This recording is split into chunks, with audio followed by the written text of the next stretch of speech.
વલસાડમાં ઔરંગા નદીના કિનારે તરિયાવાડ બંદર રોડના પૂર્વ ભાગમાં આવેલું છે આશરે 350 વર્ષ જૂનું શ્રી બાલેશ્વર મહાદેવનું પ્રાચીન મંદિર. વડીલોના કહેવા પ્રમાણે તે સમયના રાજા બાલાજી વિશ્વનાથ પેશવા અહીં આવતા.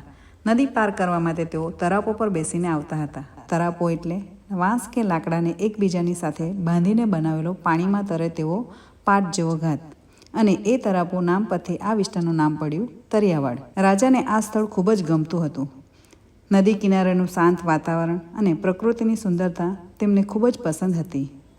એટલે જ રાજા બાલાજી વિશ્વનાથ પેશવાએ અહીં સ્વયંભૂ શિવલિંગની સ્થાપના કરી હતી અને એથી મંદિરનું નામ પડ્યું બાલેશ્વર મહાદેવ. આજે પણ આ મંદિર તેની પ્રાચીનતા, શાંતિ અને આધ્યાત્મિક શક્તિ માટે ઓળખાય છે. એકવાર જરૂર મુલાકાત લો શ્રી બાલેશ્વર મહાદેવના આ પાવન અને ઇતિહાસથી ભરપૂર સ્થળની. હર હર મહાદેવ.